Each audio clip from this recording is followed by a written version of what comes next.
And we wrote a chapter on what if China went to take Taiwan, right? And we're supposed to arguably help defend Taiwan. Correct, yeah. If they said to us, they called us up and said, well, you guys, cool your jets, because if you interfere with us, we're going to cut off your drug supply. Right. Today. Right. That means in about 2 weeks, that's about how much drugs you have on hand, people will start dying. You're listening to the Legal Shit Podcast, the show that dives into all things legal. In a world where the law can be complicated, convoluted, and confusing, we're here to break it down for you. So, let's get started. And remember, it's not just talk, it's legal shit. Alrighty. Well, welcome to another episode of Legal Shit. We're here in downtown West Palm Beach. I'm your host, Timothy Scholes, along with my lovely wife, Hi, guys. the co-host, Antoinette. And in this episode of Legal Shit, we are here with our dear friend, Tony Paquin, author of the book, The End of Us, A Story of Death, Deception, and China's Deadly Grip on U.S. Healthcare. Tony shares the story of how his medical supply company, iRemedy, was tasked with helping secure critical medical supplies during the COVID-19 pandemic. What started as a government contract quickly became a front row seat to global supply chain chaos, international business dealings, fraud, political influence, and America's dangerous dependence on foreign manufacturing. The conversation covers entrepreneurship, COVID-era challenges, healthcare vulnerabilities, government contracts, business ethics, and most importantly, national security, and asks the question every American should be asking right now: are we prepared for the next emergency? Welcome, Tony. Thanks, Tim. And hi, Antoinette. Hi. It's great to see Tony. you. Ready to talk about a little death and deception. I'm ready. It's always a good subject. Mm-hmm. Absolutely. So listen, why don't you introduce yourself and just tell the listeners who you are and Absolutely. why you're here. And I'm Tony Paquin. I'm co-founder of a company called iRemedy. And as Tim described, basically we're in the medical supply distribution business. We do a lot of work with the government, but we focus on supply chain risk management. If you're in the drug distribution business, that means you buy drugs in China because that's where all the drugs are. And as you do that, you find out what a problem there is. And that's what we're really going to talk about today is the problems. excellent. Why are you grabbing my paperwork? Where's yours? I told you to put I had it here somewhere. Someone took it. Anyway. Someone, not me, but you're taking my paperwork. It's disappeared. Okay. All right. So before we get into the book a little bit, well, tell us just a little bit about how you started thinking about writing this book. Yeah. And Yeah, well, what really happened... I'm sorry, Tony. I'm What's going that? to rewind because that's not the order. Go back. Yes. Oh. Back.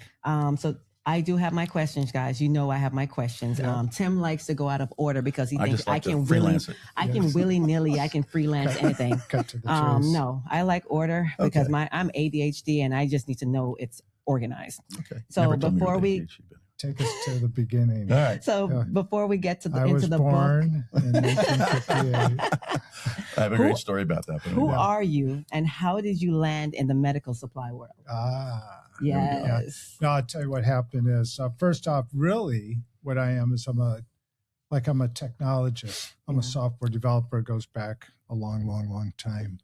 Been building software, mostly in the insurance and the healthcare world. But about 20 years ago, we were helping hospitals build pharmacies. That's like a thing now. Like if you go to a hospital, there's a chance there's a pharmacy there. Oh yeah. Right. And my company at the time was doing that. We're really the people that started that whole process about 20 years ago. And we built like 100 pharmacies. Wow. And as part of that, we had to start buying drugs for these pharmacies. So I'm talking hundreds of millions, billions of dollars.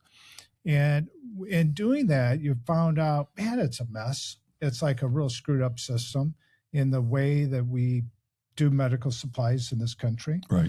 And, being a software guy, technology guy, I said, hey, there's got to be a better way. Okay. And that's when we stepped in and we started working on the problem. So what inspired you to start your company? Well, I guess that's it. That's a double question right there. Mm-hmm. And the problem you're trying to solve, I get. Yeah, well, the problem is, this is a thing we were kind of surprised about with healthcare in America and all these supplies, is 20, 30 years ago, like everything, Mm-hmm. the supply chain moved overseas, Right. right? And in order to do that, if you're a hospital and you need to buy a drug, well, you didn't know how to go to China, Right. right? No. So you used a distributor to do that. Is that a third party in between, I guess? Party, and they knew how to do that. And then these mega, massive companies got built. One's called McKesson. They've been around since the Civil War. Wow. Okay. And they're big. They're bigger than Amazon, a couple $100 billion a year. So what we saw, though, was these middlemen organizations were adding a ton of cost. Right. And you always hear about Their percentage. everything in the United States is more expensive. Like we have this high cost of drugs. We could go down that road. I could tell you a lot about that. We're going to talk about that. But part of the reason is all these middlemen. That's what got us motivated. We're like, hey, there's got to be a better way. And we said, there's got to be a way to save money. Let's figure out a way to attack the supply chain. Right. That's what we did.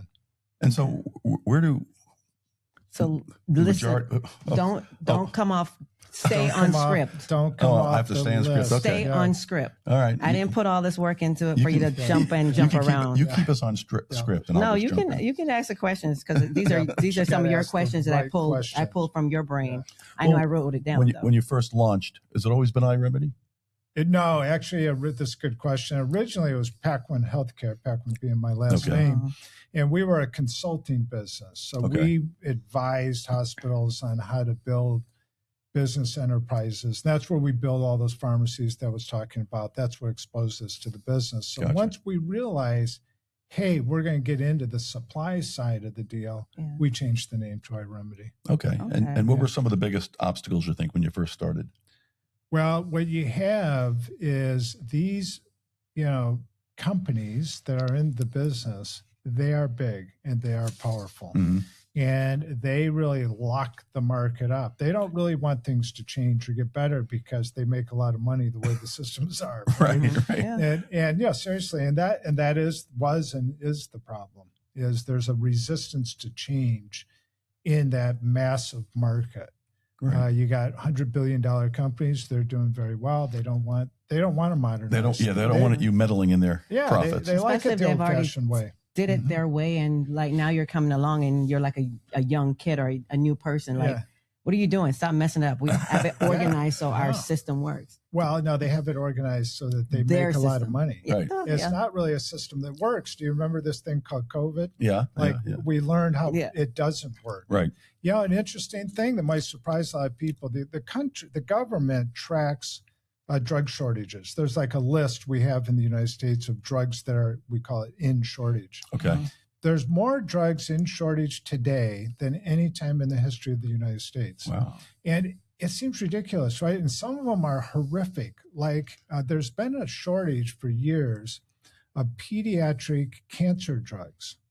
So you've got a child who has cancer, who's being treated, and then all of a sudden they can't be treated this week because the drug is in shortage. Wow. I mean, that's horrible. So you can't say the system's working, right? Mm. It isn't working. And but the companies who sort of master that distribution business, it's working for them, Right. Yeah. but not for everybody else. So you're saying that more people, you still want, you want to keep it small still because you don't want nonsense coming out. You don't want people just sending patients or the doctors any and everything, but you want it. So what you're trying to say, but there needs to be more players on the field. Yeah, well, Because you're one of the players on the field. For sure, it needs to be regulated, and it Yes, is that's the very best part. regulated. Right. Oh, it is, There's no yeah. question about that, and it's not about that so much. What we really advocate, and there's a lot of people who are talking about this now, although we've been talking about it for about 5 years, is we need to move the manufacturing back to the United States, True. at least a significant part of it. Today, for all practical purposes, virtually all manufacturing of drugs in the United States will find its way back to either China and or India. Okay. And so you have two problems. In India, again, there's exceptions, right? So there's high quality companies in India, but there's also a ton of quality problems. And so you'll get a lot of quality problems coming out of India. And we've had all kinds of examples of this. But, in the United States, if you're a manufacturer of a drug, the FDA can do a surprise inspection. They're Right. going to show up. Mhm. They're going to see how clean the thing is. They're going to test everything. It's Right. unbelievable. It's really, It's really important. thorough. Yeah. Yeah. Well, they don't do that in India. No. I wouldn't Okay. expect. I mean, Yeah. And in China, You do whatever- there's no such thing as surprise anything in China, Right. as you know. Right. You land in China, they know who you are, they know They know where exactly you who you are, are. they're tracking everywhere you go. So there's no such thing I don't know. as a Yeah. surprise inspection Right. in China. Oh wow. And then the China problem is different. Now in China, you've got quality, although you have fraud. Hmm. Okay. But what you really have is, there are adversary. For all practical purposes, we're at war with China. Right. And so your drugs that you, and for that matter, members of your military take every day. Wait. I'm Are- sorry, Tony. are I don't mean to made by cut you the off. I know enemy. you're the guest, Mhm. but you're going too fast. I still want to learn a little bit about you before Sure. we Yeah. have to dive. We're going to dive into that. Yeah. But I mean, looking back, there was a moment when you knew the company was becoming something much bigger than you originally envisioned. So looking back at it, did you know the company was going to become something much more than you originally envisioned, or what did you vision this company to be? I'm sorry, Yeah. guys. I'm sorry. No, I it's know a you, good but I question. would love for the backstory first before we dive into the serious part of China and all that's going Yeah. on.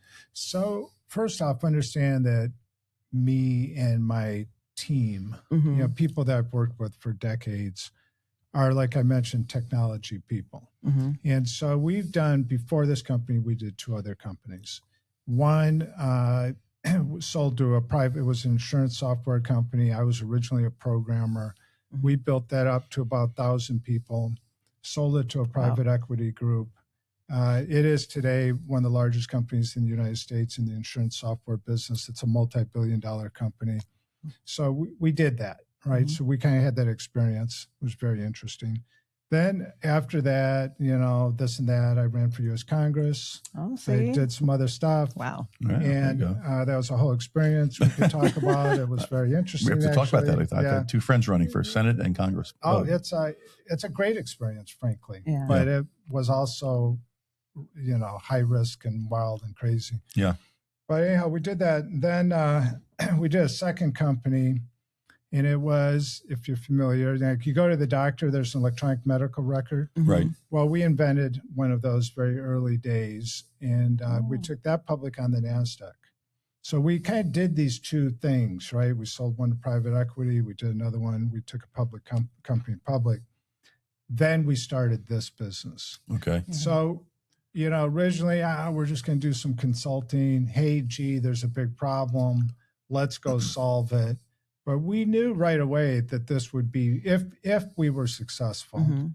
it would be massive because the industry is stupid big. Right. Like it's just Yeah. ridiculous, right? And, you take a local hospital here. We're in Stewart, Florida, Martin County. You could go to any of these hospitals here. They're multi-billion-dollar organizations. Right. They all spend $1 billion on drugs. Mhm. So the industry is just massive. Right. So Wow. we set our sights high and said, we really want to revolutionize what's happening. Mhm. And, we're grinding it out. Well, That's- so shoot, if you have 1,000 employees already, you can do it. Well, If you can yeah. manage 1,000 employees, you can manage anything, obviously. Well, except in today's world, we do not want 1,000 employees. And I hope I never do that again. It was a lot of work. But in the world of AI, Yeah. we're not going to do that. We're going to have very high volume with very few people. That's the way the world is. That's where the today. world's going. Yeah. Yeah. Mhm. So how did their company become involved in the federal government emergency? Because now we're going to talk about COVID. Yeah. Because COVID was a COVID. serious, Was it wild? yeah. Was, Yeah. was It feels COVID like it a was turning point for your company? Like, did it really? No. Did it step up from there, or were you already? We were actually doing really, really well. Okay. Mhm. Going into COVID, we're just kind of cruising FEMA, along. HHS. 2018, Yeah. 2019, we're rocking and rolling and business is good. And then COVID hit. Mhm. And I'll tell you a little, some interesting stories, but we got hit early with COVID. Like we were selling product and we started selling out, Right. Mhm. and that was like weird. Like we didn't what's even know going there was a on? COVID, and, all that happened sort of like unexpectedly Right. is the way COVID came. But I find it really bizarre when you think about COVID for just a moment. Everybody's got all these, opinions about the vaccine. We can talk about that. I was right there in the middle of that process. But the interesting thing I still find remarkable is, the entire world shut down. Yeah. Like how bizarre is that when you think about it? Yeah. Right. Yeah. And thank God we're in Florida. Florida opened up right on. Early on. They had that figured out. But everywhere in the world was shut down. And fear shuts down everyone. Yeah. I mean, it's fear. It's not just shut down. Fear it's of the unknown. Yes, there you go. Yeah. Well, A lot of people.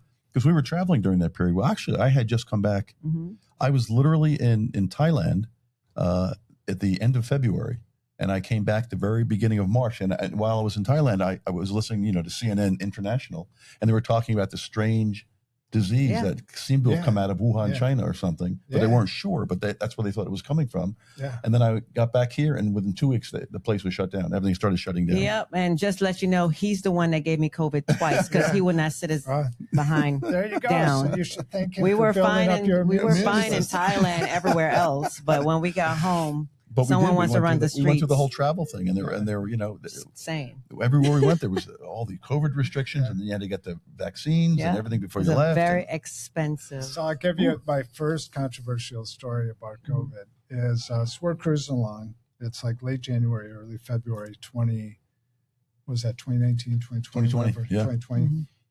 And I'm in a meeting. I'm in a board meeting in New York City. And got my team up there, and we're doing our thing. And my CFO is down here at our office, and she calls me, interrupts the meeting. She says, just want to make you aware of kind of a weird thing happening right now. Right. And I said, really? I said, what's happening? She says, well, we're getting all these orders online for masks and gloves. Right. And okay, why is that problem? She said, no, I'm talking like thousands of orders. Wow. And we thought, I said, well, that's a little weird. Because the reason we worry about that is we worry about fraud. Right. We think like something's up, right? Like somebody's trying to steal from you. Mm-hmm. And I said, well, is it passing the fraud detection software? Because we have this software that will do that. Like it'll try and find fraud. Yeah. And if it passes the software, then it ensures the transaction so you can't get screwed. So she said, yeah, it's passing the software. And I go, so, hey, it's cool. Sell away. She goes, well, there's one other unusual thing that you should know about. Okay. And I go, yeah, what's that? And she said, all of the people ordering the masks and gloves have Chinese names. Oh, so China needs the thing. So what was they knew this was happening back in China. I'm talking about like Chinese Americans or Chinese people living in America, either one, probably family members or shared other it with each other. They are like, oh my God, we need PPE, which is a term we all know now. Right. But back in the day, nobody knew what PPE was. No idea. And they bought it all up, and we sold out. And then we were like wait. I'm sorry. So you were buying it from your distributor, from your factory, right? And then because it's usually overseas, and then the overseas people wanted it. Yeah, exactly. Oh wow, that's what I'm saying. It's weird, right? So it's like I'm buying it this price, and then now they're buying it the real the quality price. Buying it back. Wow. Yeah. So it was really bizarre, but yeah, we got involved, and then like everybody in our business, and so COVID happens, and everybody, their brother gets into the medical supply business. Yep, I used remember. to be in the toy business. Now I make gloves. Right. That kind of thing. And I wish I had my mask. I had so many masks. And people are doing all kinds of crazy stuff. We still have a whole we got box boxes of we have a whole box of our custom-made legal shit masks. Yeah. Okay, guys, I'll be right back. You guys keep talking. You probably had like legal shit. We had we didn't have legal shit back then. We had my law firm. Yeah, I thought they were in there. I'm not sure. Yeah. Anyway, you wonder. There's probably like 1 billion extra masks in the world right now. Yeah. So here we go. I even got in the mask business. Those, of course, have absolutely zero clinical value. Right. They do nothing. But still. They're cute. Advertising they have my law that value, but they have no medical value whatsoever. But it was cute. It was cute. Because that's the problem. The small, because I was a small business. I'm a salon. Yeah. So what I'm thinking is, oh my goodness, I just made my shirt. I just made this. Maybe I can make a cloth mask. Yeah. And then to be able to breathe in it was like, that was a thing. Like sometimes you couldn't breathe, but had no clue. Had no clue. It's certainly and everyone was trying. She looks like an anti-ICE protester. Still look cute though. Listen, I look cute. There you go. So Interesting. Wish So I had here's what mine. happened, though. So here's what happened. So like everybody else, we're selling gloves and masks and all this stuff. We get a call from the government Mhm. in August of 2020. Okay. And the government says, hey, we need needles and syringes for the Oh. vaccine program for Operation Warp Speed. Yeah. And this is just when it was getting started. I They're guess. just starting to rock and roll. And so we get this call and we all look, my staff kind of, we look at each other and we go, God, yeah, we didn't think about needles and syringes. Everybody's thinking gloves and masks. And where are the needles and syringes manufactured? Well, the government said we need 100 million Got to figure it out. and they got to be made in America. And I said, Good luck. no legal shit way that's happening. Okay. So, no, because they're all made in China. I mean, Yeah. essentially, there is a small amount made in the United States, but it's insignificant. And they weren't prepared for it. No, nobody had No. thought about it. Yeah. And so we ran over to China, and there was basically 5 factories that make needles and syringes for the whole world. Wow. Mhm. And 'Cause we signed contracts with all 5, and we kind of locked them Right. up. It's a whole long story. It's what the book is about. But what happened was, so we got that contract. Mm-hmm. Then the government announced to the world, the government just goes, yeah, no, announcement, we bought these needles. Right. They do that. Yeah, they're private. Yeah. And then everybody in the world, I mean, literally, said, oh my God, we need needles and syringes. Oh. Yeah. And they go to those same factories and they try and buy our needles and syringes. Ah. And it begins a whole battle. Really? Because now the Yeah. factory owners see They money. we had the Saudis showed up with SUVs full of gold bullion Oh, to bribe the dock worker at Yeah. a factory to in give China, them who turns out is a very powerful person. Seriously, is the dock controller at a factory in China. Yeah. So yeah, we did that. We ended up importing 1.2 billion needles and syringes, the Into the largest US? in U.S. history. Yeah. Oh, It wasn't how many? I think I heard this. I heard you say this before. How many planes did you have to hire to? Yeah, it was a whole thing. We went through this drama. Well, first off, there's no planes Right. because there's nobody flying. Right. See, Yeah. now you go to China in the like today, like if you're going to fly there today, up in the top of the jet, people are sitting, and the bottom of the jet is cargo. Right. Yeah. Well, there wasn't any of that. There were no cargo jets, so there was no jets, and Okay. we had this problem and that problem, but. The government, and at one point we couldn't get jets, and the government said, well, we'll fly C-130s. And then the Chinese said, no way, we don't want any U.S. Yeah. military planes. We don't want the U.S. military Yeah. planes coming into our airspace. And yeah. Don't get So- too comfortable just because Yeah. COVID's going on. Yeah, so we had all kinds of problems. And in the end, we figured out a way to charter jets. Wow. We took 747s, we ripped out all the seats. Oh, wow. And Do you have pictures? Or were you yeah. there when they Nope. were ripping the seats out? Oh, not while they were Sorry. ripping the seats out, but I was in there. Well, he I'm like the wasn't behind the paying scenes. Let me see the content. Yeah, no, it would have been good content, but in those days we're just trying to survive. Yeah. We did that 135 times. Good Yeah, Lord. $1 million a piece roughly, and to round trip a jet, we'd fly from somewhere in the world. We'd find a jet, we'd fly it to Shanghai, we'd load it up, we'd fly it to Chicago. We'd unload it, we'd turn around and go back and get more. And we did that loop 135 times. Took us Wow. about a year. Wow. Wow. Wow. That's Wow. amazing. Wow. Wow. Yeah, it was wild. It was crazy. So, well, I guess I've already heard the biggest challenges. You know what? Let's just dive into it. Did you encounter fraud, counterfeit products, and bad actors in the marketplace? Of course. Yeah. Well, no, but I mean, it was, beyond imagination, the things that were happening. Yeah. Okay. When money comes in. Yeah, like when money comes in, and to your comment earlier, people were freaking out. Yeah. right. Scared. If you go back to that whole COVID thing, right? People were just literally going crazy, Yeah. and it was worldwide. So we had It first was. we had competitive countries trying to steal our stuff, Right. Yeah. literally. Then we had the con artists in there trying to steal money. Mhm. And we lost tens of millions of dollars through various con artists. We had people impersonating us. So they would Oh, look at I our didn't know about that website. one. Yeah, they'd look at our website and they'd see some staff member. And then Then they would say to the factories in China, I'm Antoinette from iRemedy or something, because maybe you're on my website. Right. Yeah. Well, we're looking at that going, well, Antoinette doesn't even work here anymore. Wow.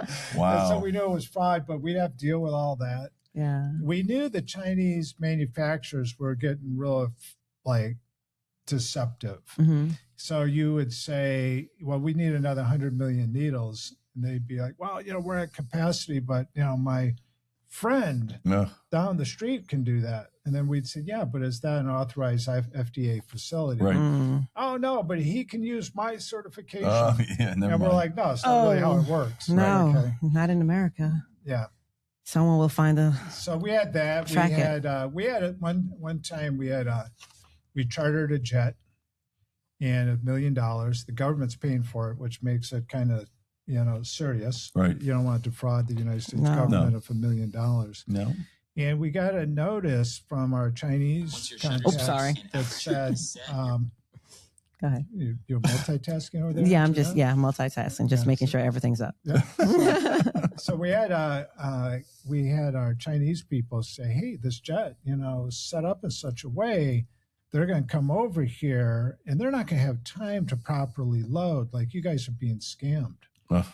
And, we try and warn everybody. We went through a whole process. It drags on for a week or so. But in the end, that jet landed, pulled up to the loading dock, turned around, fueled, and left empty. Okay. God. So I wake up at 5 a.m, like I did every morning, because it's 5 p.m. in China. And my China people call me, and I remember this woman, she said, Tony, I have no words. Oh, no. It's like the bad way to start a day in the middle of Right. COVID. I have no words. I have no words, but that jet is flying empty. Empty. And I'm like, holy shit. Like, first off, the government is going to be royally pissed. Right. Right. And we were tracking these jets. So Mhm. we could watch the thing on your computer, like, oh, Right, there's the right. jet flying. Yeah. And it's empty because they wouldn't use as much fuel. But they still would fly the route. And Wow. we were in deep trouble. But the good news was we had video in China showing our stock, like, Right. in the staged location. So we escaped Wild. trouble. Yeah. So the jet was flying empty, but the stuff was still in China. So you knew where your items were. Yeah, at least Okay. at least you couldn't blame us. Yeah. Right. See, that was the whole thing. Because what the jet would try and say is, oh, they weren't ready. Uh-huh. Right? Because it's very complicated. You had to coordinate getting the raw material, Hmm. Yeah. delivering it 2,000 miles inland in China by truck, letting them do their little manufacturing thing, get it out of there, get it inspected, had to be inspected, get it loaded onto the truck, drive it all the way to the port. But remember, they got COVID. Yeah. Like, so they got all that going on. Like, they're not going between their states, whatever you'd call those. But, Right. a guy'd go, oh, I'm not going to drive it because I won't be able to get home. You had all this weird stuff going on. So you'd finally get it to there. Yeah. And then you'd have to find a jet. Then you have to get the jet over there. You'd have to get Wow. it loaded. You have to fly the jet to Chicago, unloaded in Chicago. Yeah, but Yeah. the jet just left empty. Yeah, because he made his $1 million. God, he You got paid him up front. Oh, yeah, you're paying everybody. Oh, that's the horrible part. Yeah. Oh, that drives me crazy. Well, at least he flew into the U.S. He probably had to pay his fee to land the airplane, I guess. Well, you're watching it on your Yeah, little, but I'm on like, your little thing. You're going, shoulda gave him look, he's 20%. landing to get refueled on my $1 million. Right. Yeah. Yeah. Wow. No, it wasn't good. It was bad. So how did I just was interested? Who's inspecting this stuff overseas? Yeah, you have third-party companies. Okay. And it's part of it. That goes back to, see when it all started, Martin County Hospital here or Cleveland Clinic or whatever, they would know, how do I buy something in China and get it inspected? Right. Mhm. And so there's an industry that's been created Wow. that does that. There's legitimate FDA? firms that do inspection and we use UPS Healthcare. They're a big partner of ours. They'll pick product up right in China. And then once it's in their hands, you're good. Gotcha. Right. It's safe, coming over Interesting. here. But there's a whole industry around this process. And think about it. Here's our little story about Right. needles and syringes. Needles, by the way, are considered to be a medical device because they pierce your skin. So it's like a high level of inspection. Yes. But, when you think about it, pretty much every drug you take, and I'm talking like Tylenol, Right. Mhm. on up to heart medication or transplant medication, it's all coming out of the same places in China and India. But trusted sources, trusted companies that mostly you should read the reports I read about the quality coming out of India. So here's how it works. If you're the FDA, Mhm. I could give you an example. In Birmingham, Alabama, there's a company called Oxford Pharmaceutical. Mhm. They employ a couple hundred people. Yeah, typical American manufacturer. Mm-hmm. You go there and they have these clean rooms where they'll make the drugs, Yeah. right? They got these machines and they make the pills. And they make like that blood pressure medicine that you might take, pretty Right. standard stuff. Yeah. So when they switch from one drug to another, they got to clean those machines down, Right. and then they got to clean the walls, and they'll clean the ceiling. Oh, because And the dust, FDA, right? And because the dust, and the FDA will come in and they'll swab that wall and they'll test it, and it'll be like perfectly clean. Wow. That's America. Now, if you go over to India, okay, Uh-huh. Not the same. and there'll be a hole in the roof and rain coming through, right? Mm. It's like a whole different beast. Yeah. Yeah. Okay. I get it. You know, Yeah. and that's what you don't know. But this is where most of the drugs that we're bringing into the U.S. and consuming are made in China and India. Yeah, almost Mhm. 100%. Yeah. I mean, Wow. it's around 80 or 90%. It kind of depends. So there's two big parts to a drug. Okay, there's the drug making the pill or Right. the liquid or whatever it is, and there's what's called the API. It's the active pharmaceutical ingredient, but it's like, think of it like the raw material. Yeah. Okay. So the earth. Yeah. So while it's more like a refined, it's like, like you refine oil, it's a refined chemical. So you Right. have these big refineries. So one or the other, it's like the pill might be made in India, but the API is probably from China. Huh. Yeah. So China was very smart, and this was not by accident. This is a plan. Mm-hmm. China had a thing called they have a thing called the 100-year marathon. Right. And it was their plan over a period of 100 years to dominate the world. They're in like year 80 on that plan right now. And 80. yeah, they're waiting. No, like, hey, they got the biggest military in the world. They got the biggest navy in the world. Yeah. We make 2 ships a year, 2 or 3 ships a year in this country. They make 80. Mm. Okay. So it's all by plan. And we're But still anyhow, playing around. See, they knew, we'll let the Americans make the pills Yeah. as long as we control the raw materials. Right. So That's what I was they're wondering. very smart in, Yeah. in what they've done. Yeah. And whether it's the glove business, we saw during COVID, pre-COVID Malaysia, I know you go to Asia quite a bit. Well, Malaysia was like the glove capital of the world. Malaysia and Vietnam. Really? We dominated the glove business. And then China just decided, we want the glove business. Ah. So what they do, they just undercut everybody. And then, the market will naturally go to where the cheaper the glove sources, is, right? And then they'll own the industry. Everybody else goes out of business. Yeah. Do we? Nothing. I'm just. No, I was wondering. A little scary. We hear about cell phones and the raw earth materials, minerals that are needed to make these phones and satellite dishes and all kinds of stuff. Is it the same with the drug manufacturers? Yeah, Or the ingredients to make drugs. Yeah, it's Who the controls most of raw this? materials. And behind the API is actually the things called key starter materials. That's like the real raw material. And they're smart. Like they've gone out and they've cornered those markets. Yeah. And this is some of the stuff you discuss in your book. Yeah, we talk Yeah. about this in the book, and I know we talked a little bit about the Senate testimony. There's a fair amount of government focus on this right now, bipartisan, both the left Right. and the right. But Mhm. President Trump is very focused on this idea. So in China, they need our technology. Mhm. They need our chips, Mhm. like for artificial intelligence, and we need their supply chain. And Gotcha. that's like the little hook between the two countries. Okay. Yeah, they're dependent on us, and it's a codependent relationship. Right. I don't think there's anything wrong with that, Well, here's the problem. right? The problem is what happens when they don't need our chips anymore.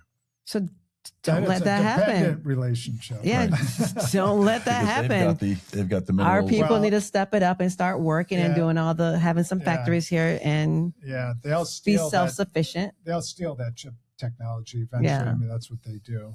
Yeah, Oh, Amazing. or they'll take Taiwan. Oh. There's that Poor problem. Taiwan. Yeah.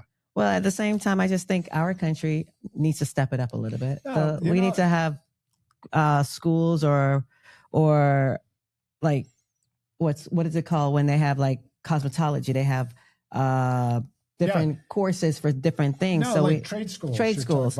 We need to have trade schools for specific things if you want if the government wants to succeed. Yeah, and pay for it. Well, we got to make the investments. I mean, it costs $1 billion into your people or whatever. Right. But there's jobs here. These are good jobs.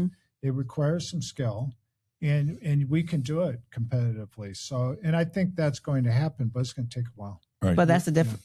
And to me, that's the difference with China. They start out early with the skills. Yeah, but they also do things like slave labor.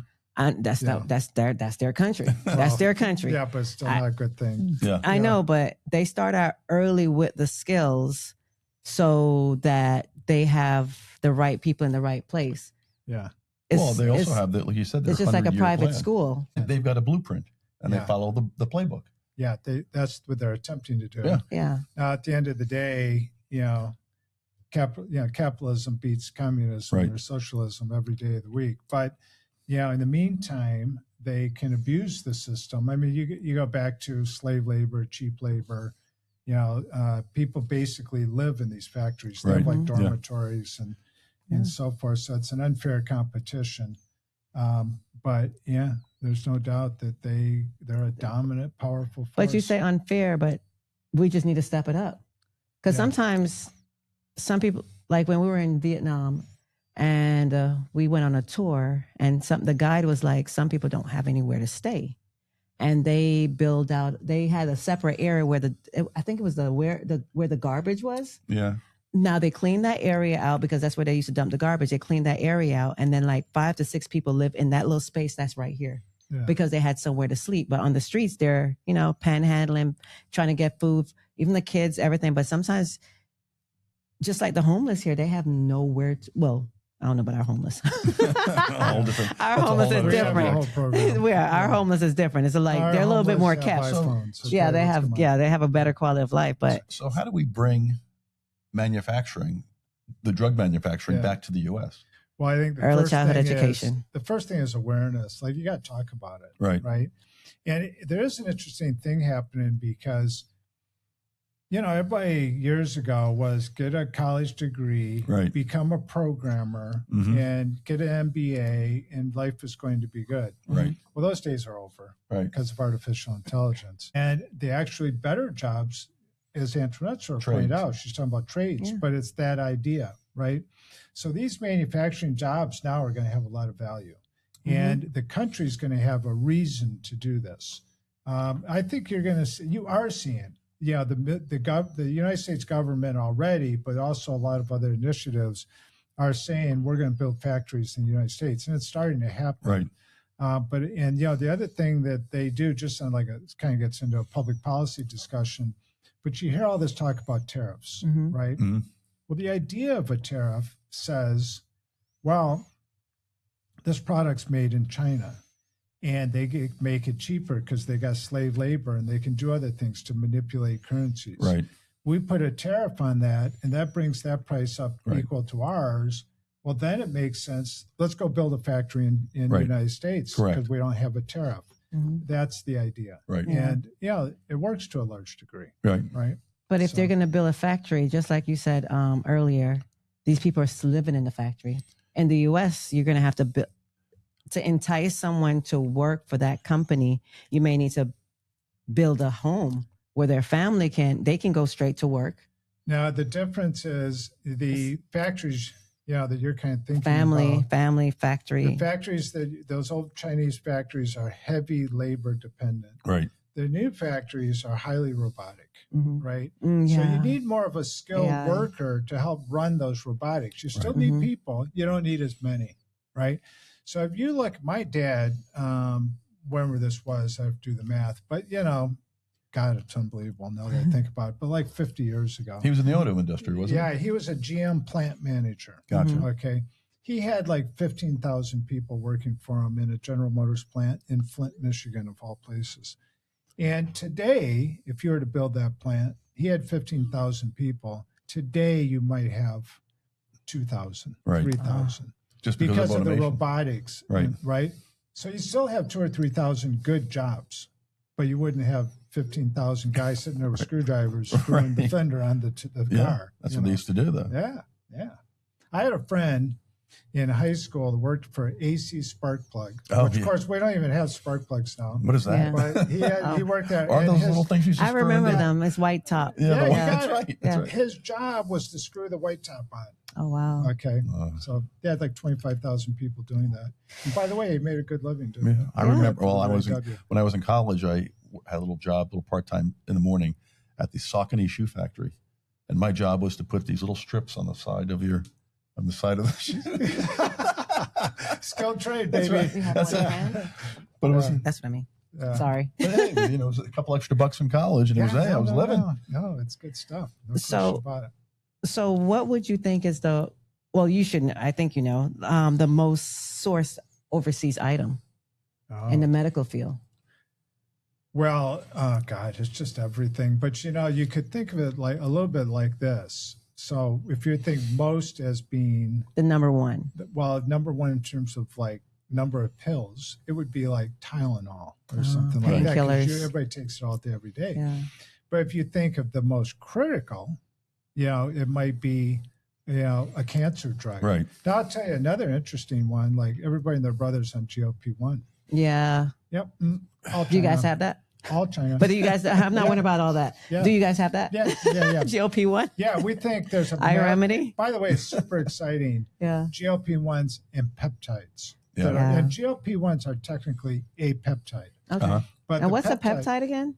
Well, I don't it's know what a like peptide is. Yeah, I'm not a chemist, but it's like Yeah. an amino acid. No, what does it type do of for thing. your body? Well, no, what it is there's about 15 peptides, Mhm. or kind of the complicated. like, sort of in the market. And they were legal during the Biden administration. They were pulled back and made illegal. Mm-hmm. Secretary Kennedy has said that was wrong, Mm-hmm. and he is starting a process to sort of Bring it back legalize in. these. Mm. And they are, arguably, and I happen to be one of the people that believe in them. They're unbelievable. I mean, the things that these peptides are. I'm trying to figure it out. Is it a sex drive drug? What is it? No, it's What is everything peptides? from, there's a peptide that helps you heal muscle injury or bone injury. Okay, got you. So instead of knee surgery, I'm thinking do a hormones. That's what peptide. I'm thinking. There's a lot on brain health and Yeah. like Alzheimer's treatments and other, Parkinson's disease and those types of things. Oh. A lot of the peptides have big time anti-inflammatory benefits. So there's that. There's some for hair loss. There are some for sex drive. There's all these various things, and it's kind of a new market, and it's going to go into development mode. But the argument is, the proposal is that the peptide market Mm-hmm. will be 5 times the size of the GLP-1 market, Wow. which is already Huge. Here's a Huge. great factoid about GLP-1s. Nova Nordisk is one of the big GLP-1 companies, right? And they're out of like Denmark or something. That's not China. Yeah, they make Denmark. it in China. Oh. They're just based in Denmark. Yeah, they invented it there. Yeah. But their market value as a company Mm-hmm. is bigger than their economy of the entire country. Oh, That's how big GLP-1s is. wow. It's like Okay. a massive, massive world. Everybody knows on GLP-1s. Yeah, I've heard of it. Yeah. I mean, that's all, if you watch any type of news at night, all you see is drug commercials. Yeah, Every single commercial is drug commercial. Well, it's weird, right? Yeah. And half of the commercial is how it might kill you and die and you're going to get paralyzed. And all the tiny fine print at the end, at the bottom, It's the most bizarre thing. but everyone's still taking it. I think Kennedy is against that. He's trying to get that outlawed. Now, Right. the TV networks, like they're pro drug advertising. They Yeah. get a lot of money on They got to that. market somewhere. They must make huge amounts of money. Yeah, but it's How do you get your drug? How do you get people to know about it? Because if I didn't know you personally, I would not know about all this stuff. Well, yeah, but if you're looking for like, a cancer drug, you really should find Go out to your from doctor. your doctor Yeah. and find out, right? Not chat. Not not Fox News. All things chat. Yeah, it's not ChatGPT. Well, Yeah. Okay, so I missed this. In your opinion, what risk does the dependency create during a crisis, though? When we're dependent, you see how the plane took off without the supplies. What risk in a crisis? Yeah. Well, first off, I think the COVID supply chain crisis shocked a lot of people. Mm-hmm. I have a friend who was head of critical supply chain. I don't want to name drop the hospital. Let's just say a really, really, really big famous hospital that you would know. And he said, yeah, the COVID hit. We went to the supply closet and found out we didn't have one. We have any supplies, yeah. We didn't have any supplies. So everybody was shocked by that. So the first thing is, see, what happens is when there's a crisis like COVID, well, understandably, it's every man for himself, right, or every country for himself. So China, for example, would say, well, yeah, we'd like to sell a lot of stuff, so we'll do that. But if we need it, we're not going to ship it. Right. Of course. Right? I mean, take care of their own people yeah, first. Right? Take care of home. So that's problem number one. Yeah. Is you've got that sort of crisis. So there's that sort of natural crisis. Now, remember, it's not if there's going to be another pandemic. If there will be. It's because of the nature of the way the world is, everybody's traveling and so forth, Right. It's going to happen. So you've got to be prepared for it. The second problem is, global manipulation. So when China, this is a chapter in my book. So my book is all truth. I mean, It's all nonfiction. Yeah, because you lived it. Yeah, except one chapter that is, we did a war game. Oh, okay, yeah. And I had people, I work with people in the national security apparatus. We had a lot of very informed people at the U.S. government and security that advised us on this chapter. Right. And we wrote a chapter on what if China went to take Taiwan, right? And we're supposed to arguably help defend Taiwan. Correct, yeah. If they said to us, they called us up and said, well, you guys, cool your jets, because if you interfere with us, we're going to cut off your drug supply. Right. Today. Right. That means in about 2 weeks, that's about how much drugs you have on hand, people start dying. Okay, and I'm not talking a handful. Right, lots. I'm talking hundreds of thousands or millions. Mm-hmm. So it gives them phenomenal power, that they can use. And the answer would be, we would quietly take that phone call and find a reason why we're not going to defend Taiwan. Right. Because we're not going to lose our drug supply. Yeah. Right? And that's because the you would you'd be sitting there going, yeah, that's wrong. They shouldn't do that. Let's go to war and protect Taiwan. Until you said, well, hold on a second. You mean I'm not going to be able to get my cancer drug? Yeah, no, screw Taiwan. Right. That's really what would happen in the real world. Yeah. Right. And that's a very real thing. That's what we're in that exposure. And that comes into the national security aspect That's of it the all. national security part. That you can't, you're a big country, but if you have people that have control of the things that you need, well, it's tough to get into. What are we living with today? Cost of gas because of the Strait of Hormuz, right? Because some little country, Iran, is able to tie up one little waterway in the world. It's like 21 miles wide or right? something. And they can throw off the entire world global economy. supply chain. Obviously, they're not that little. Yeah.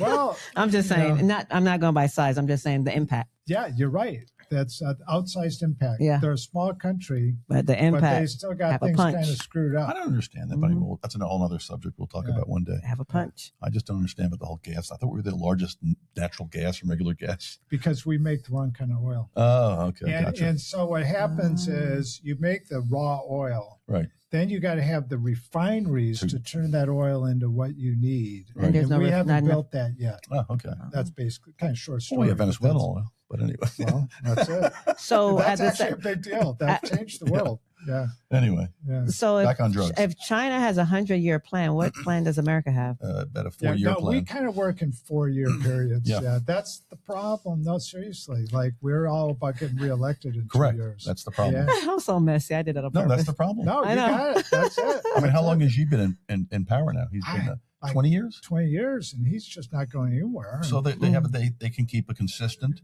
focus on the direction their country's going, whether that's good or bad, it's still a consistent focus.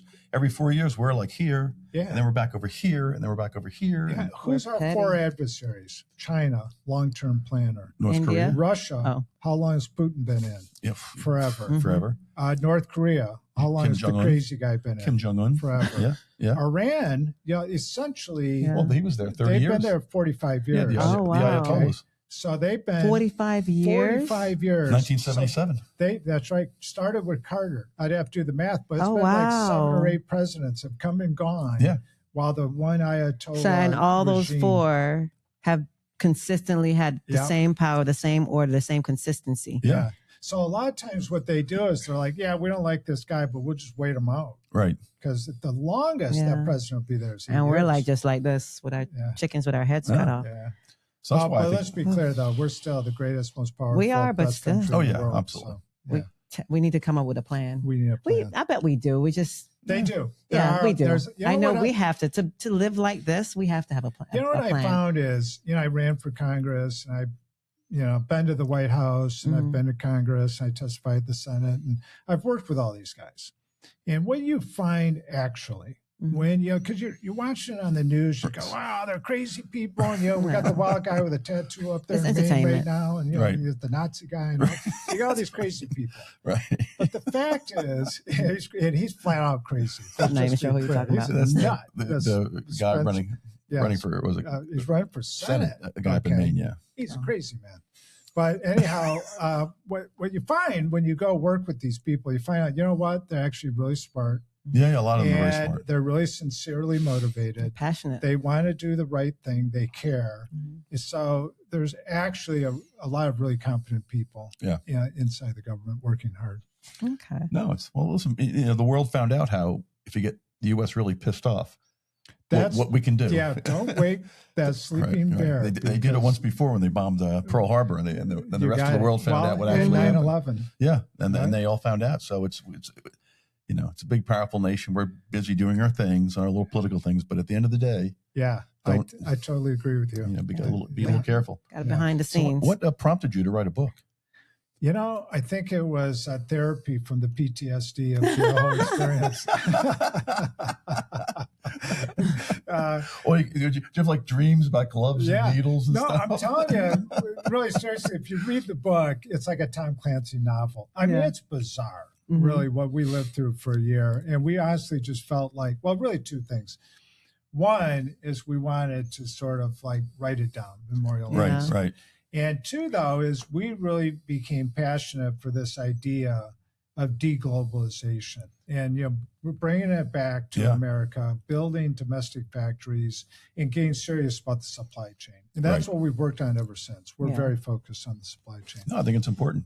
Mhm. We really, at some point in time, again, you said what's going on right now with the Strait of Hormuz and everything shows you just we can't, a small little power can tie up the world by just Uh-huh. by being able to close down 21 miles of waterway. Yeah. Yeah. I mean, it's amazing. I'll take bets, though, that this president's going to clear up that strait. Sooner or later, it has to be. It's going to be sooner or later. It'll be before the Negotiations. midterms. Yeah. Yeah. Or negotiations or bombs. Yep. One of the 2. Well, they don't make any drugs over in Iran, I don't think. Anyway. Well, Maybe. you know what they make, though, is fertilizer. Oh, yes. That's Yes, right. for the Yeah. farmers. Yes, the farmers. So That's it's weird how serious, it's all too. interconnected. Yeah. Right? Everyone's Yeah. needed. I mean, it's the world. We're connected. Humans are supposed to be with each other.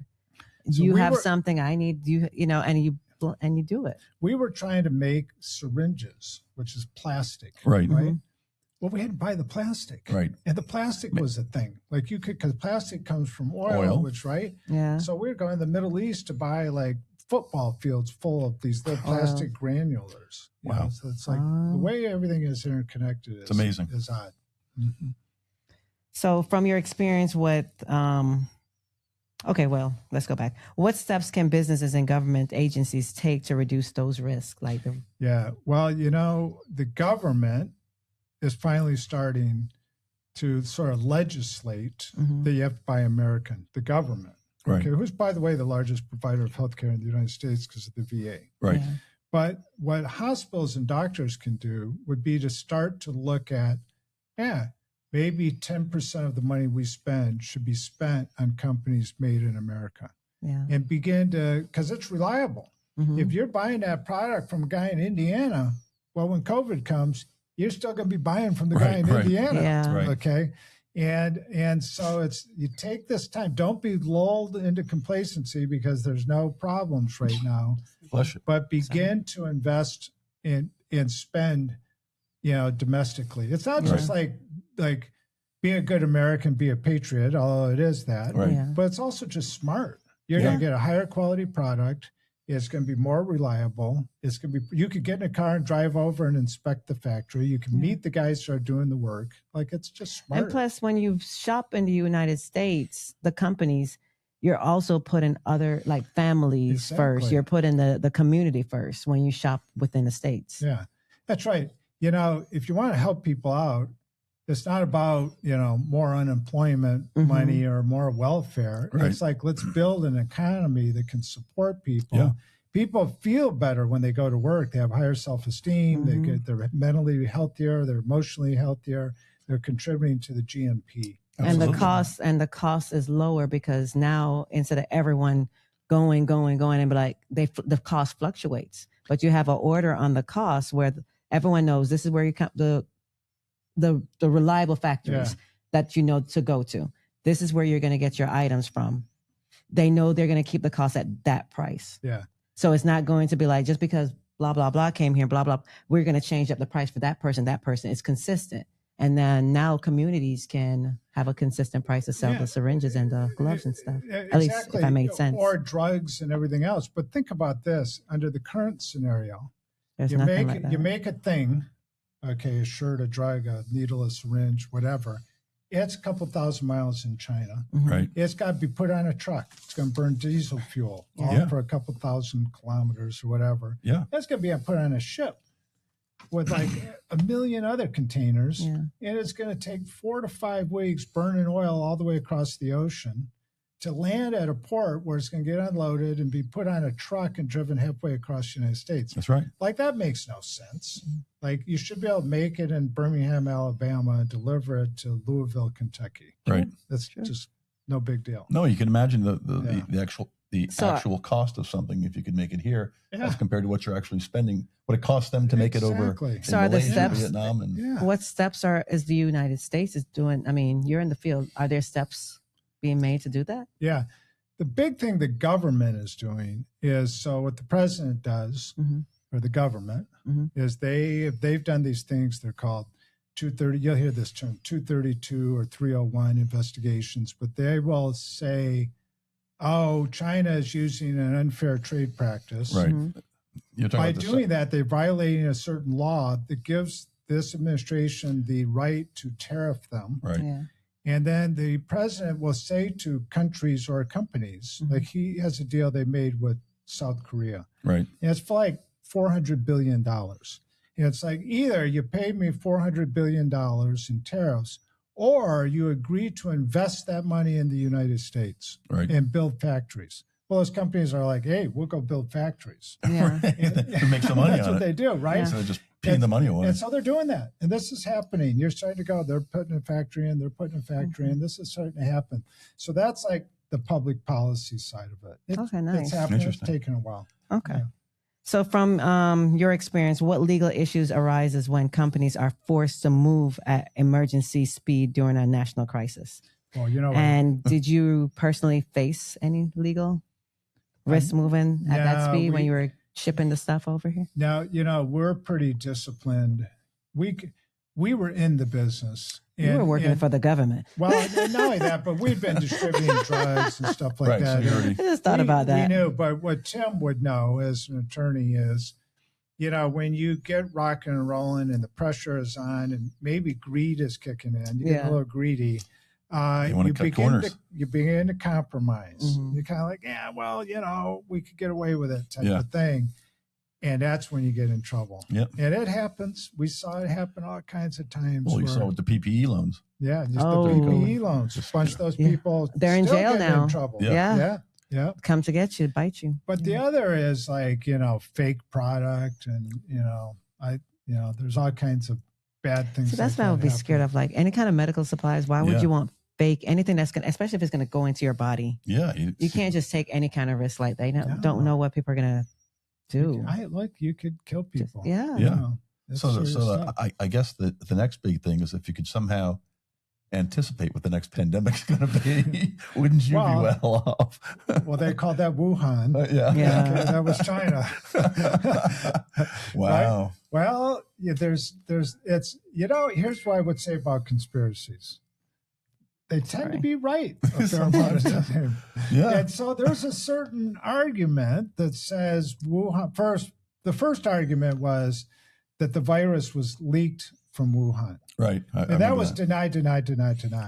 Now they're like, oh yeah, that's what happened. Now they admit, but now what they're saying is what was accidental. Yeah. There's a certain group of people would say, well, maybe it was accidental, or maybe it was a test case. Like we drop that virus into the world and we see what happens, and it becomes a research on viral warfare. That's how sometimes I think things are. Like the what's the one before COVID? Well, there's The one that touches you, and Ebola? it was an Ebola. well, that's happening that's right coming now again, in yeah. Africa. Yeah. It's back again. that's the I figure thing. they're just testing different sites to see. Yeah. In my mind, I don't know if it's true or not. You never Different know. sites to see how it works and how we react like ants. There's a lot of things going on behind the scenes that we just don't You know. just don't know. Right. You just Well, have no idea. Yeah. so I'm. Can you give your book a little plug? Yeah. Give your Because everyone, it's on Amazon. give your book a little plug. So the book, of course, you can find it by looking up my name, Yeah. Tony Paquin, The End of Us. It's Let's see on if I can- Amazon. It's on There you Amazon, go. guys. Yeah. We could probably have a link on the podcast Yes. for it. Yes, I'll put a link. Look, it's actually kind of a fun read. It sounds like a boring subject, but No, what it does we not sound like a did- boring subject. What we did is we on one level we sort of explain the supply chain and how Right. it works. But as we're doing it, we're telling you what happened during this event in Mhm. China. And it's literally a war story. I mean, we had the president involved, generals involved. We're being monitored by the White House Situation Room. Yeah. We had the Chinese military and ambassadors and people stealing from us and tens of millions of dollars. And it was just wild and Can you give me an crazy. estimate of how much money you lost? I know You won't be able to sleep I tonight. lost $35 million. Oh, Oh, Yeah, wow. It was really, really bad. Wow.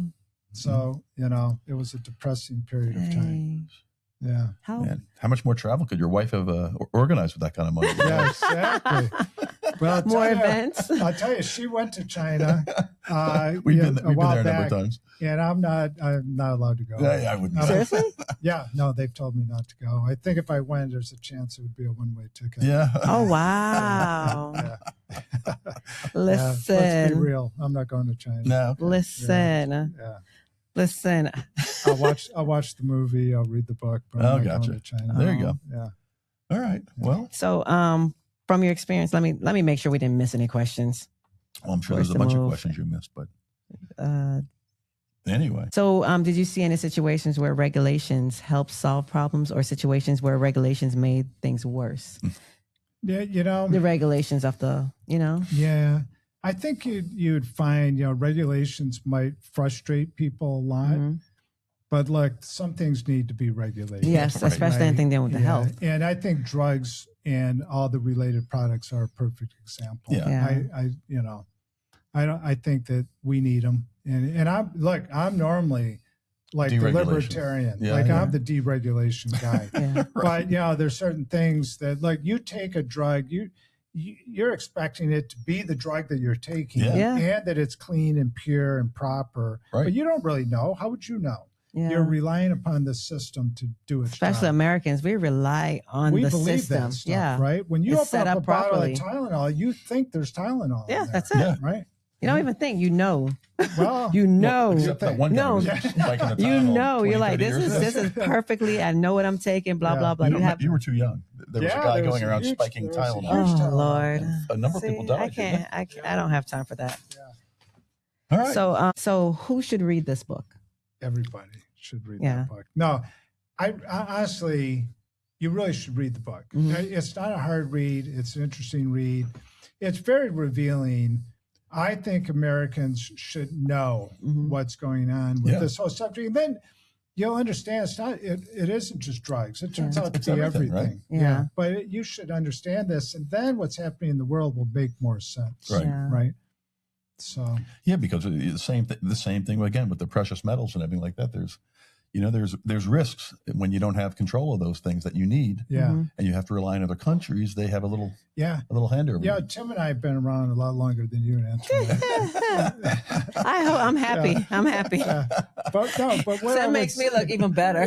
But what I would say is that, and then our parents particularly, Right, yeah. but the country's been sort of lulled into this complacency. Mm-hmm. But, bad things happen. Yeah. It's like when we watch the war in Iran or in Israel, like, Israel's getting bombed, and of course the Gaza Strip's getting bombed, and it's horrible, right? Yeah. But for us, it's like a TV show. Yeah. Right. It's like a video game. Like, we just don't really feel it in reality, Right. right? Because we don't experience it.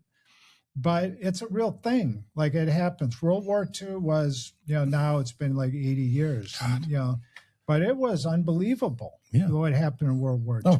It was, the whole world was on fire. Millions of people. The whole world was on fire. People getting bombed all over the place, and terrible things happen. Bad things happen. Yeah. Shit happens. Not always legal Sometimes shit. legal shit, but not always legal shit. And so what you got to realize is, like, the bad people are still out there. Oh yeah. I know that. And you got to be smart. You got to be aware of that. Yeah. And you got to not be complacent or naive. Yeah. It's the real deal. So if another pandemic happens, is America better prepared today than it was in 2020? Well, yeah, only because you couldn't be less prepared than we were in 2020. You really think we're prepared? I didn't say we're prepared. Oh, okay. I said we're more prepared than we were in 2020. Oh, okay. Yeah. No, we're not prepared. Because I walk these streets. We don't like. No, look, it's tough, man.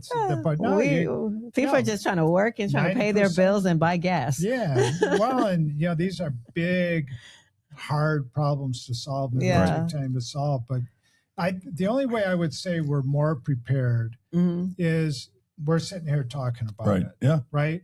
And the government is focused on it. I'm and scared. Companies are focused on it. So, there's people are moving in the right direction. Right. Okay. Whereas in 2020, we were oblivious. Yeah. Okay. I had a guy from the Biden administration, National Security Council, White House call me, and he's talking to me, kind of political conversation. And he says, well, Mr. Paquin, you have all these products you carry, and it's like 1 million products. And he said, someday our expectation is all those would be, made in America. And I felt like saying, well, you're a freaking idiot. Like, why aren't they made in America now? You're in the White House? Yeah. Right. Like, don't you know that none of this is made in America? Right, exactly. It'll take you 100 years to get there. Right. So They need to start making those schools. Group was very naive. Yeah. Okay. I would tell you that, for example, the current administration, but really just going forward, they're not naive. People now understand this is a serious problem. Yeah. And they're beginning to try and figure it out. But step one is at least know that there's a problem. Yeah, that's Yeah. the first thing. First That's step. the first step in fixing a problem is realizing the problem exists. Yeah. Right? You got So are they, which I don't know, you guys know more than me, have they started making any steps to like schools and trade schools for some of these items? No, that's like we could have a whole conversation about artificial intelligence, which my firm, I'm an AI programmer, and we have a big AI application for national supply chain. But this AI situation they need to make the mask. is going to change the world. Mm-hmm. And robotics coming right behind us. Yeah. In another 2 to 4 years. Because I saw a video of them training the robots. Oh, did they have cameras on or something? Yeah, they had the cameras on their heads, and they were training the robots to do fold and do all these different things. Yeah. Yeah. They have a robot in California now. You can go there, and you can take your laundry and just dump it on like a bed. That's what I heard. It'll fold it. It'll fold it. Yeah. It's like a demonstration project. I've seen videos of it. It's unbelievable. Can you please find out the name of that manufacturer? I need that because I do not fold. I do not put laundry away. Exactly. I will wash it. I'm not putting it away. I mean, what do At least you have clean clothes. If you got a robot to fold your clothes. I do not fold. I do not put clothes away. You got any other questions? I may clean, but I do not cook and I do not fold. I will wash it, but someone else needs to put it away. Yeah. Mm. Yeah, Whatever. that must be a Jamaican thing. 'Cause It must it's be. usually the same way. Same way. My mom Alrighty. cooked. Oh, man. I didn't have to cook. The Whatever, food tastes man. good when she cooks it. We Whatever. go over there on Sundays. We collect the food and we Okay, eat. that's right. You get a whole week's worth of food that No, way? but No. no. We have West Palm. We have clematis. We have pistache, hullabaloo. But what I've learned And too, Tim, there's a Tim the study. laundry boy. All you have to do is put it away. That's it. No, I fold it too. Okay, good. Yeah, you can And fold stuff it in the drawer. Not No, fold no, it. no. No, I fold 'cause it all nice and It neat. needs to be organized. Yeah. But I I like fold all that. nice and neat. He's obsessed with folding. I He even am. fold his underwear. Yes, I do. Oh, he's got a little OCD. Mine, thing I got it going from on. Keisha. I'm putting it right in a Ziploc bag and putting it in each compartment. And then if I said, please don't dry the laundry if I'm not here, because then it sits and it gets little wrinkles. And if there's He He little takes too long. I I gotta dry start- I have them. to start all you over can't again. do that. Yeah, Yeah, can but if send- you don't I dry gotta- them, I they gotta sit spray in there. They everything. get moldy. No, I would it's- rather have crinkly clothes than moldy clothes. No, it's The mold I'd gets rather it. have. Or you can fold the clothes. That's No, right. I'm not doing that. All righty. So All right. I'm not Oh, I done. thought we're- I got one more. Beyond the book, what is iRemedy doing differently to be a part of the solution? Yeah, so we actually have a really interesting thing. I won't take too much time with Yeah. it, but we developed an application, and it's called the Trade Spy. Yeah. Okay, and it's an artificial intelligence product, and what it does is it monitors the supply chain for drugs worldwide using digital agents, Gotcha. and it's really cool. But it tracks we track every shipment of every product in the world, so we know where everything is manufactured. Okay. Yeah. So that's good. Well, that's important, right? Yeah. All right. And do you still have a contract with the government? We continue to work with the government. There you go. Do you ever need anyone to carry your bags? I mean, carry your supplies, Over to China. your notepad? Yeah. Go pick up the supplies in China. Yeah. No, I don't want to pick it up. I just want to travel in his pocket I one day and got it. It go requires clothes folding, and take though. little pictures, All right. get some content. But yeah, All righty. Well, listen, folks, this has been a really interesting conversation. and Tim's going to be mad because I'm still going to go. Where So, you guys, not going anywhere. Where did I find? Oh, hold on. going? What do you Hold on. Slow down a little bit. So, guys, if you need the book, you I was want to gonna get the say. book. Do you know where to get the book? Where do you get the book, Tim? Where's the Amazon. book? On Amazon. and what? How are the book? Amazon.com. And what else? And how does the book come? Amazon delivers it. Oh wow! You men can stick together all you want. So the book, guys, is The End of Us. Obviously, you saw it on the flyer By And- Tony Paquin. by Tony Paquin. You get it in Kindle. You can purchase it on Amazon Kindle? in Kindle, Yeah, yeah, we have hardcover, to and still have paperback. Yeah, Yeah, yeah. because some people Oh, like to yeah, read they the like words. the digital version. Yeah, Oh my yeah, gosh. because I you used can to have a carry your whole book. iPhone. Yeah. Yeah, but you can just carry your iPhone around and read it on the people- iPhone. Yeah, there are Yeah, a lot of digital. Yeah. Yeah. I mostly do Well, it Audible. will go. It'll run on iPads. Yeah. and Gotcha. Yeah. So you can buy the electronic version. Yes, Yeah. All there right. you go. yes. Mhm. And it's called So- the End of Us, a story of death, deception, and China's deadly grip on U.S. There you healthcare. go. That's it. Yeah. So, guys, get out there, read the book, be aware. Maybe that's the next skill that you need to tell your kids, or someone needs to start their own company, There you another go. company, to start team up with Tony and manufacture There you go. our There you go. PPEs. That's what they're called, and medical supplies. PPEs and PPEs. Yeah, Everybody knows PPEs. what PPE is today. Yeah. Used to know that. well, Tony, thanks so much. Hey, Yeah. thank Great you. having you on. Oh, it was It's a been a ball. great conversation. And Loved it. remember, it's not just talk, it's Legal Legal shit. thanks, everyone. Bye, guys. Bye, guys.